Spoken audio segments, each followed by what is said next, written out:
Hey guys, and welcome to my channel BitGlenn. My name's Glenn and I like to share with you what I learn in the world of cryptocurrency as I go through it. So in today's video I actually want to discuss the future price predictions of Bitcoin, which I know is a very popular topic in the world of cryptocurrency, believe it or not. But more importantly, actually, a model of the price prediction of Bitcoin based on its historical data and the amount of stock versus flow that is coming in and out of Bitcoin. What does that actually mean for you and me? Let's do our research and check it out.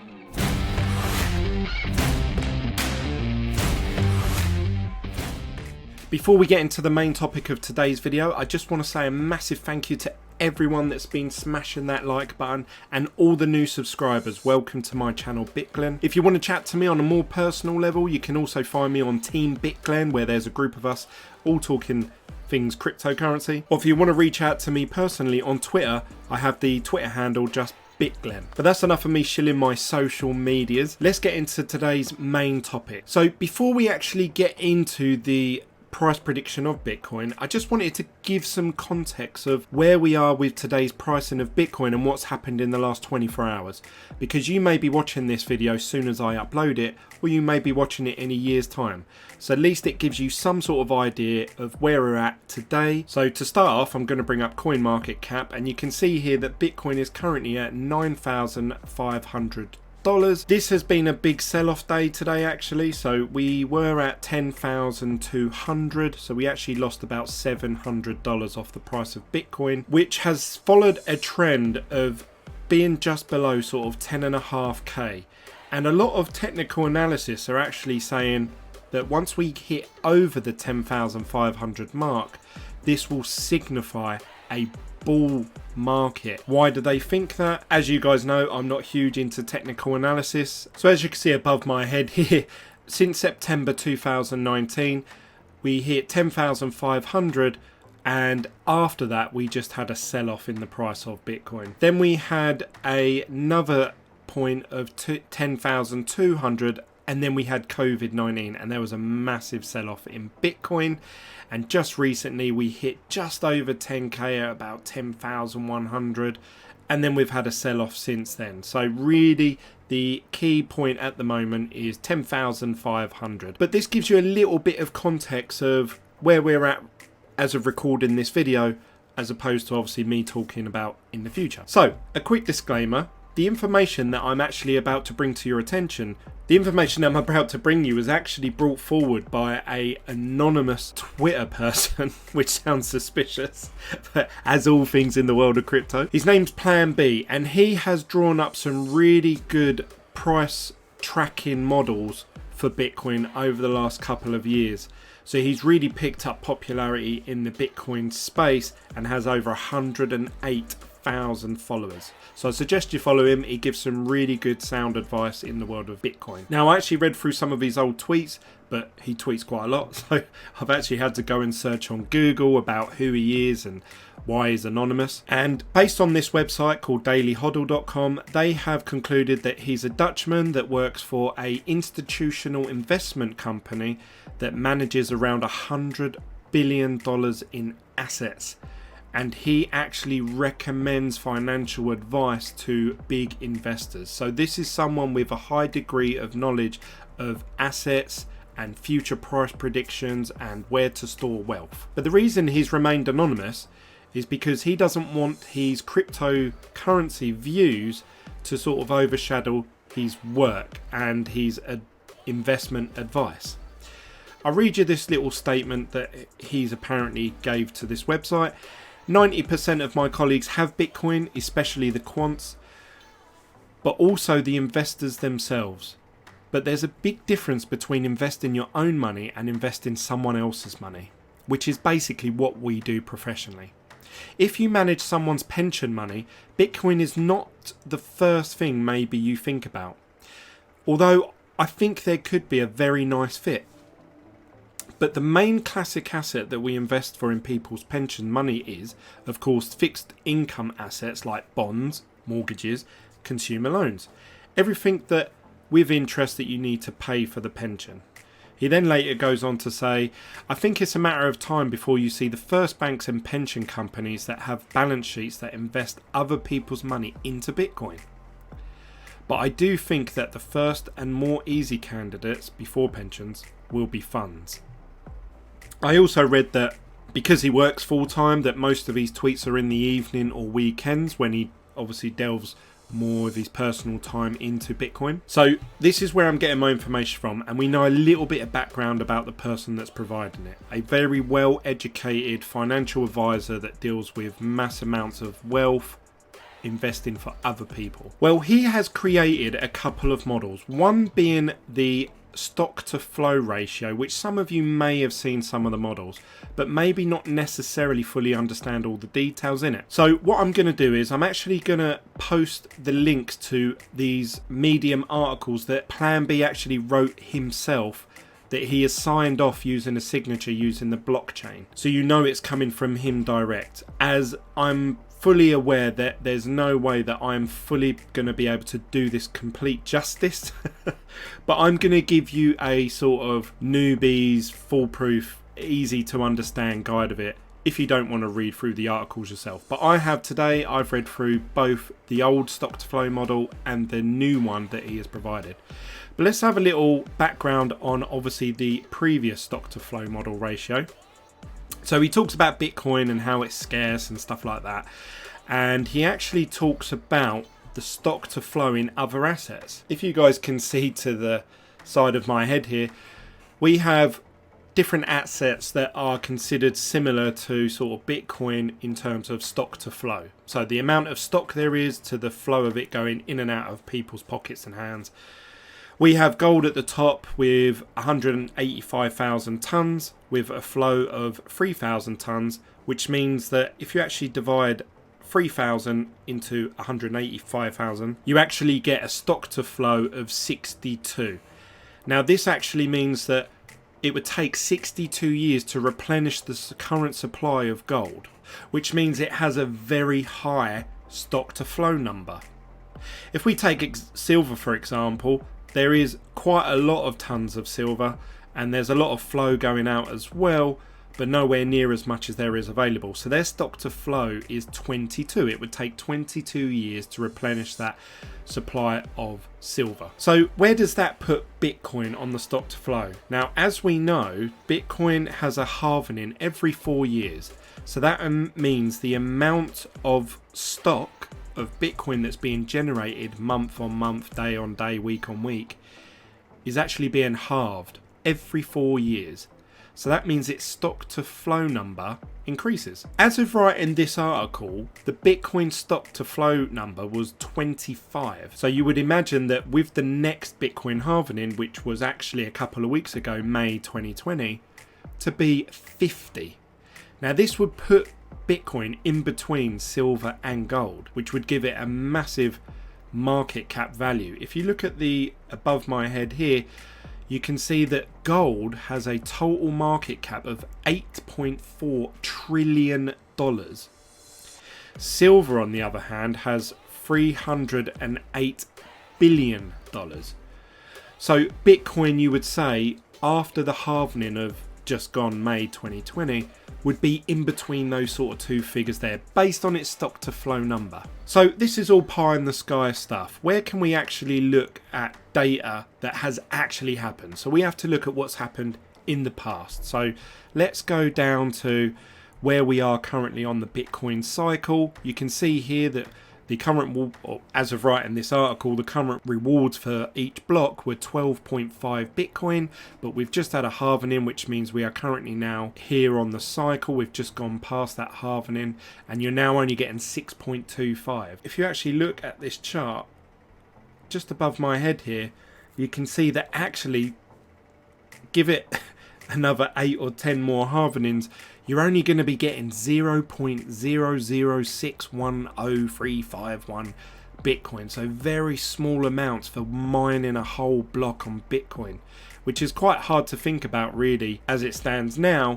But people that want to get involved in Bitcoin, then the amount of flow is rapidly decreasing. This means that it's more scarce. The amount of Bitcoin that is about at the moment will become more and more scarce as time goes on. Now, this data that Plan B is actually using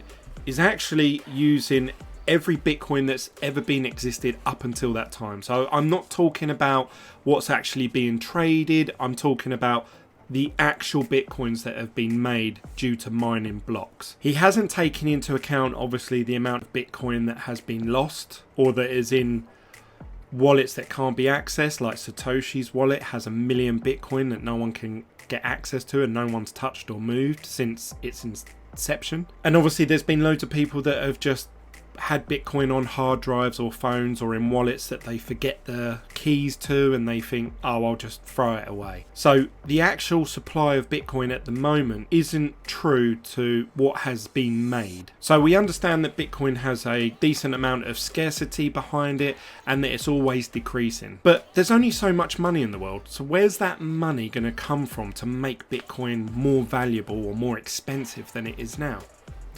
And Plan B suggests, people ask me where all the money needed for the 1 trillion Bitcoin market value would come from. My answer is silver and gold. Countries with negative interest rates like Europe, Japan, US soon. Countries with predatory governments like Venezuela, China, Iran, Turkey. Billionaires and millionaires hedging against quantitative easing, which I assume he deals with on a daily basis. And institutional investors discovering the best performing asset in the last 10 years. He also says we can also model Bitcoin's price directly with stock to flow.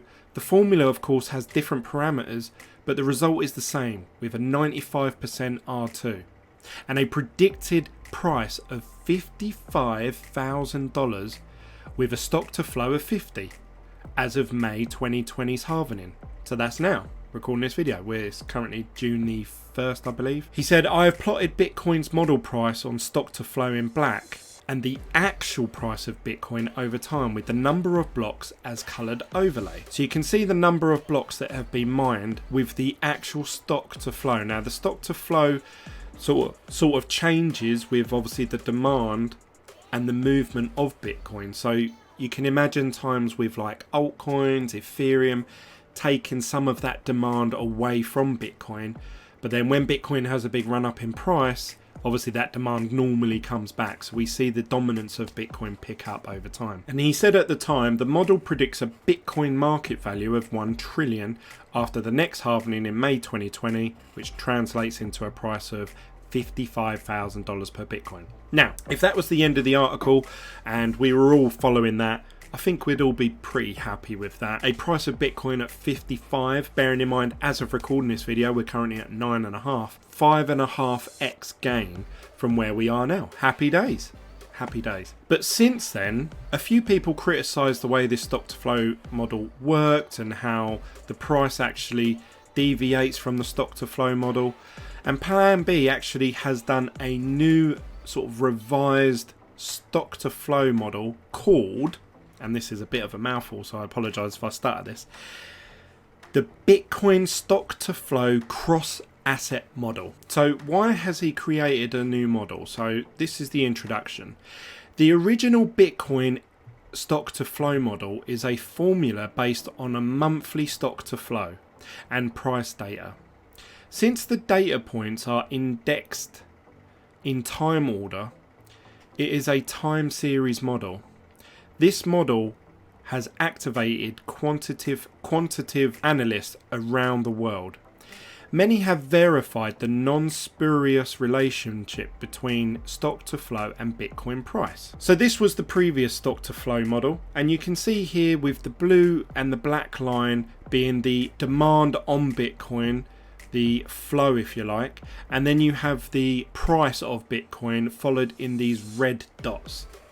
And you can see that sometimes it's gone way over where the stock to flow is, and you can see sometimes it's actually gone under. But overall it has followed it pretty well. And you can see here this is where we're next at, and obviously if this trend continues you would imagine that it's either going to slowly get back up this stock to flow area, or we could see it completely deviate and it'll be the first 11 years worth of data that has shown that it has really reared off this track. If it was to follow this trend, we should be sitting at a Bitcoin valuation of $100,000. But where did the 55 come from? Let's have a little look at what he's going to say about this new model. He said, in this article, I solidify the basis of the current stock to flow model by removing time and adding other assets like silver and gold to the model. I call this new model the Bitcoin stock to flow cross asset model, and it enables the valuation of different assets like silver and gold and Bitcoin in one formula. And he talks about different phases.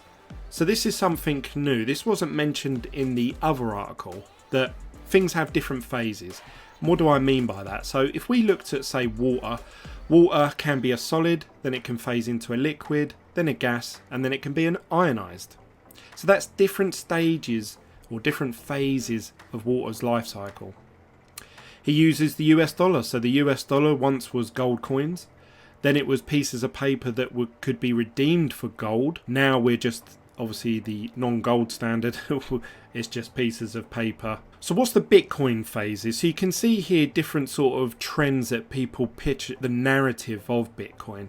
And I said this recently, that actually I think the reason people love Bitcoin so much is the story behind it, it's the narrative. And I think this could be just as valuable as its scarcity. So he references 4 different phases. He has the proof of concept, so after the Bitcoin white paper. Then it went through a stage of being a payment solution after the US parity of 1 Bitcoin being $1 US.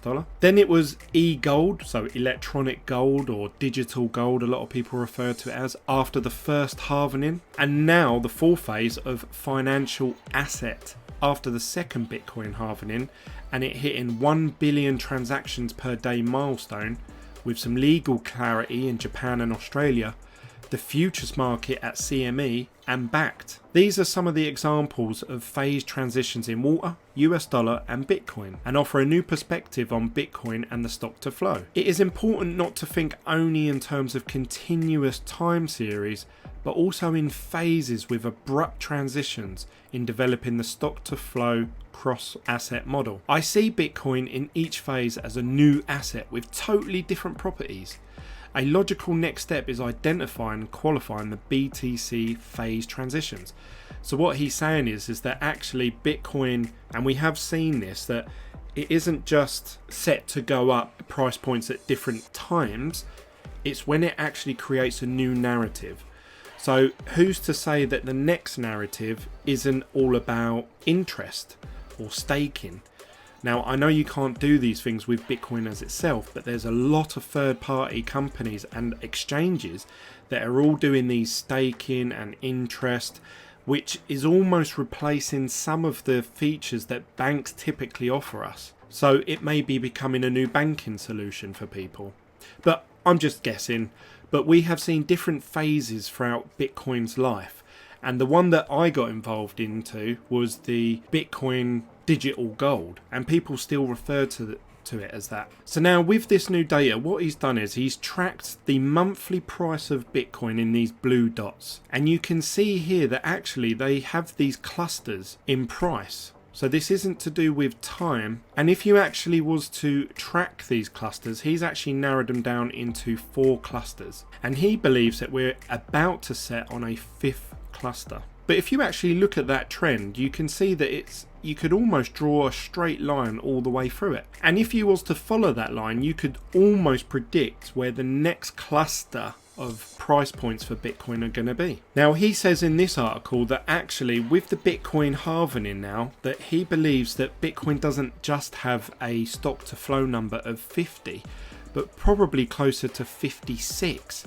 Which would actually give it a higher price valuation than the 55,000 that he predicted in the first model. I believe this may have something to do with the amount of demand that has increased in Bitcoin, as well as the fact that there isn't as much Bitcoin as there once was, due to people losing them or not accessing accounts. But you can see here that silver has a stock to flow number of 33 and gold has a stock to flow of 58. So Bitcoin is catching up with gold very quickly. And if we look at this chart, you can actually see that the price of Bitcoin has followed this line and you can see where silver is and you can see where gold is. So here's the calculations he's done, and I'm not going to pretend that I know what any of this means because I'm not a financial advisor and an institutional investor that looks at these sort of things on graphs. But he does give it a stock to flow number of 56, and if you times that with the amount of Bitcoin that is actually available, it would actually give us a asset class $5.5 trillion worth. This translates into a BTC price, given that 19 million Bitcoin in 2020 to 2024, of $288,000 per Bitcoin.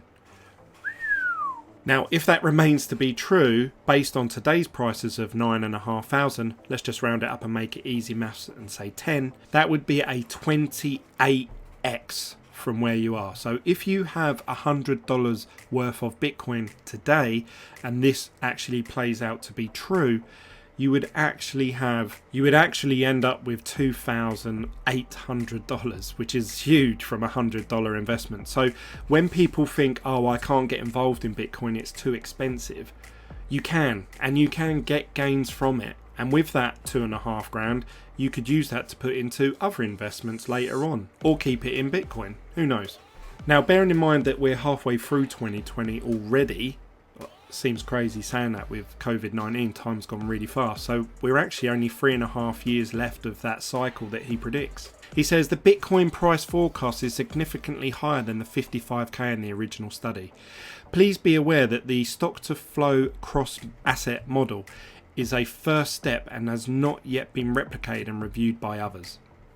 Although 6 observations is low, nevertheless, I value the results of the stock to flow cross asset model relevant. I see the model as a working hypothesis.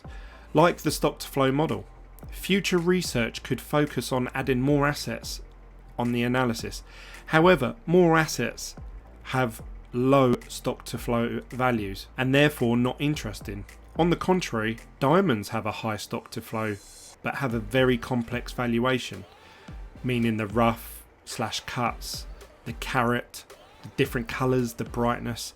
So what he's saying there is that there isn't many assets that have a high stock to flow number. If you think of, I don't know, plastic or cash, these can be replicated millions of times over. There's not much in the world where there's only a limited amount of it. Gold being one of them, silver being one of those, and other rare metals. Diamonds being one of them, but he's saying that there isn't a set price per ounce or per carat. It's all done by how clear the diamond is, how many cuts it has, the carat of it, the sparkle, if you like. So it's very hard to actually price diamonds in with that. So at the moment, the best things to value Bitcoin against are gold and silver. We've got this valuation of 288k, but how realistic is it? Right, so let's go over to Plan B's Twitter handle and what he's actually announced recently, and what's this bearish signal that we've just seen. So based on his stock to flow model, which the one I showed you earlier was actually about a year old, this is an up-to-date one with today's data inputted into it. So you can see here every month that there's a different color, meaning how close or far we are from a Bitcoin halvening. Obviously you have the stock to flow of Bitcoin in the background with the white line, and if you have a look at it, there's something that's just happened that has signaled in the past, which there's a bearish signal on this chart that is typically a good sign for the price of Bitcoin, and that's this red dot. So you can see everywhere on Plan B's page that he's been posting these red dots. I shared it in my team BitGlen group chat on Telegram, and it typically in the past has always signified the start of a bull run. So you can see here the price of Bitcoin, once it hit this red circle, it had a big run up in price, all the way from sort of $10 all the way up to $1,000 in price. That is a huge gain. Then the price actually went down and sort of evened out a little bit for a while until it went dark blue, and then the first red circle here signified another bull run. So you can see that went all the way from sort of $800 or something like that all the way up to $20,000. And then obviously the price has actually fluctuated again, and now we're at another red circle. Does that mean we're going to see the start of a massive bull run in the world of cryptocurrency? Who knows? It'd be very interesting to see if past does rhyme.